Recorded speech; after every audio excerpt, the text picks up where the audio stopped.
어제 본문 중에 1, 2절만 중점적으로 말씀드렸기 때문에 이제 1, 2절부터 해서 오늘 본문 전체 한번 훑어보려고 합니다. 그래서 어제 본문하고 함께 보도록 하죠.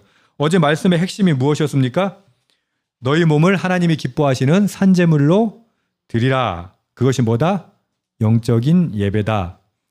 그러면서 어제 그 말씀 드렸죠.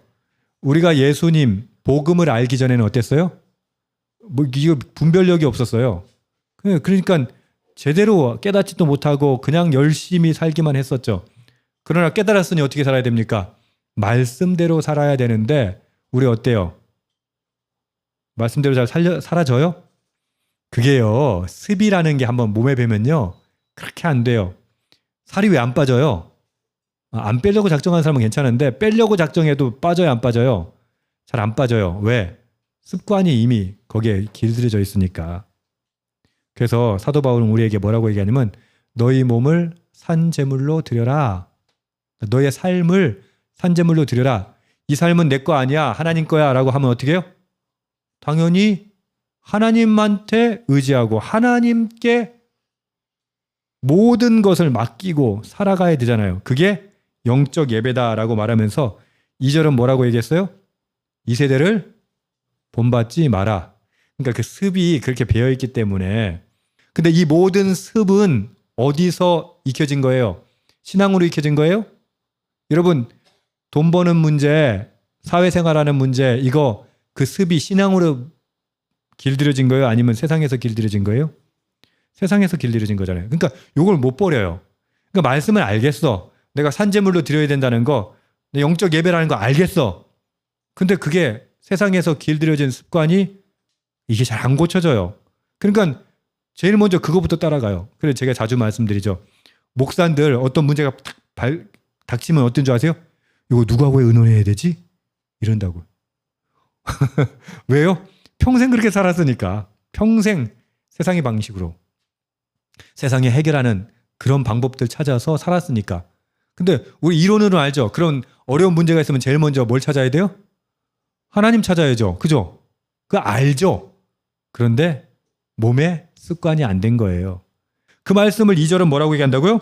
이 세대를 본받지 말고. 할렐루야. 근데 이 세상 것밖에 안 보이는데 어떻게? 이 세상의 방법밖에 안 보이는데. 배운 게 이렇게 표현해서 죄송해요. 배운 게 도둑질인데 어떻게 하겠어? 계속 그렇게 사는 거예요. 그러니까 사도 바울은 단호하게 이렇게 로마서에서 말하는 거예요. 이 세대를 본받지 마라. 그리고 어떻게 해요? 마음을 새롭게 해라. 그럼 어떻게 해요? 이 세상 거를 본받지 않으려고 끊어내 버리면 이제 멘붕이 오는 거죠. 그럼 어떻게 해야 되지? 어떻게 해야 되지? 마음을 새롭게 해라. 그리고 변화를 받으라. 자, 마음을 새롭게 변화를 받는데 어느 방향으로? 하나님의 선하시고 기뻐하시고 온전한 뜻. 그걸 추구하라는 거예요. 뭘 추구해라? 하나님의 뜻을 추구하라. 그거예요. 내 욕심, 내 목표, 그게 중요한 게 아니고 하나님의 뜻이 중요하다는 거예요. 아이들 잘 키우고 싶잖아요. 그죠? 근데 어떻게 하는 게 잘 키우는 거예요? 그러니까 세상에서 배운 대로 자꾸 생각한다니까. 그러니까 야, 마음을 새롭게 해. 변화를 받아. 그리고 어떻게 해? 그거 다 버리고 세상 따라가지 마. 그리고 어떻게 해? 하나님의 세 가지, 선하시고 기뻐하시고 온전하신 뜻. 그거 모르겠는데요. 그런 거 찾으라는 거죠. 그걸 찾으면 그 인생은 성공한 거예요. 그게 철로 역정이에요. 그러니까 유혹도 떨쳐버리고 내가 하고 싶은 거 떨쳐버리고 그리고 어떻게 해요? 죄도 떨쳐버리고 그 과정이에요. 그 과정이 우리 인생이거든요. 그러니까 우리 인생은 사실은 어드벤처예요. 그리고 3절이 이어지는 게 이 말씀입니다.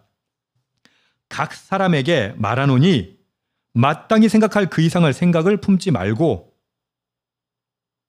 여러분 왜 좌절하고 실망해요? 마땅히 생각할 거 생각 안 하고 여기 말한 것처럼 그 이상을 품잖아. 사람마다 각자 하나님께서 주신 달란트가 있고 각자 주신 은사가 있단 말이에요. 근데 어떻게 우리는 그거는 무시하고 남들과 비교하는 세상적인 기준에서 자꾸 비교를 통해서 만들어진 어떤 상을 따라가는 거예요. 4절에 보면 우리가 한 몸에 많은 지체를 가졌으니 모든 지체가 같은 기능을 가진 것이 아니다. 그러니까 각자의 베리에이션이 있는 거예요. 각자의 달란트가 있는 거예요. 각자가 하나님 주시는 은사가 있는 거예요. 그 은사대로 해야 되는데 우리 어떻게 해요? 우리 자녀들 양육할 때 어떤 은사만 받기를 바래요? 성적의 은사를 받기를 바라는 거지. 성적의 은사를. 여러분, 그건 결코 성경적이지 않아요. 아이들이 얼마나 다양한 모습을 가져요. 생각을 고치세요. 하나님께서 선하시고 기뻐하시는 그렇게 온전한 하나님의 뜻을 찾아 나가기를 바랍니다. 그리고 오늘 본문이 이어지는 거예요. 사랑에는 거짓이 없나니 악을 미워하고 선에 속하라. 자, 그렇게 달란트를 가지고 살다면 어떻게 돼요? 어떻게 그것이 조화가 되는가 하는 거예요. 여러분 보세요. 하나님으로부터 사랑을 받은 사람, 우리가 찬양에서 고백한 것처럼 하나님으로부터 받은 사랑, 그걸 누리는 사람은 어떻게 해요? 그 사랑에 거짓이 있다 없다? 없다는 거예요. 근데 우리 세상에서는 어떻게 해요? 거짓 있는 사랑을 하잖아요. 이건 거래기 때문이죠. 근데 그런 다양한 베리에이션, 다양한 은사, 달란트를 가지고 살아갈 때 그 사람들이 좋아하는 무엇입니까? 거짓이 없는 사랑.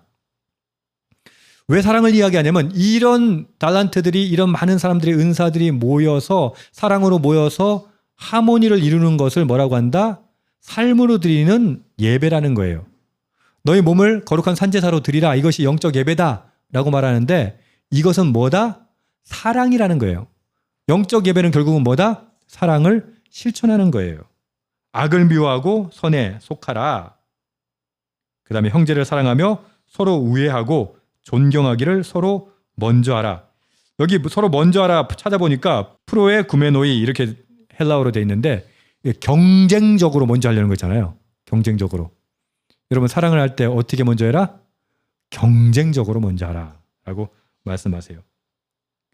그렇게 달란트를 가지고 살아가다 보면 어떤 사람은 뒤에 처지는 사람이 있어요, 없어요? 예, 능력상 처지는 사람 있는데 우리는 어떻게 볼 때가 있는 줄 알아요? 저게 개기는구나 이렇게 느껴질 때가 있어요. 교회 공동체도 보면요, 저 일부러 저거 못하는 척 하는 것 같아 이런 사람들도 있어요. 근데 뭐라고 얘기하냐면 부지런하여 게으르지 말고 열심을 품고 주를 섬기라. 사랑을 실천하는 건 이런 거예요. 아까 먼저 하라고 한 게 어떻게 먼저 해라? 경쟁적으로 먼저 하라고 했잖아요. 사랑을 실천하는 건 이게 그냥 관념이 아니에요. 이건 태도예요. 행동이에요. 그러니까 발현되는 거예요. 그럼 어떻게 해라? 부지런하여 게으르지 말고 열심을 품고 주를 섬기라. 그리고 12절은 이렇게 말씀합니다. 소망 중에 즐거워하며. 여러분 소망이라는 말의 배경이 뭔지 혹시 아세요? 여러분 모든 소원이 다 이루어졌어. 부족함이 없어. 그러면 소망이 있어요, 없어요? 없죠. 소망이란 말은 뭐예요? 배경에 결핍이 있다는 얘기잖아요.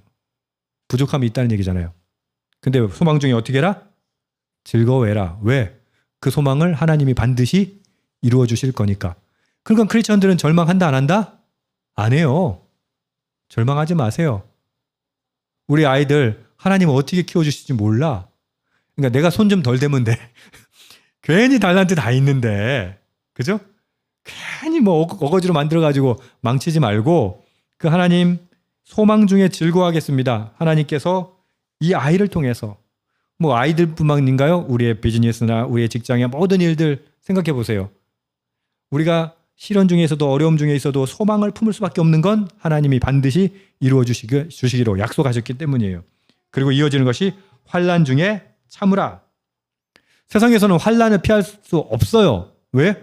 세상은 공중 권세 잡은 자가 우리를 어떻게 해서든 넘어지게 하려고 하기 때문에 환난이 없을 수 없어요. 우리 아이들은 학교에서 시험 안 치면 되게 좋을 것 같죠? 그죠? 그러면 부모들은 좋아요, 안 좋아요? 하나도 안 좋아. 아이들은 시험을 통해서 성장하기 때문이에요.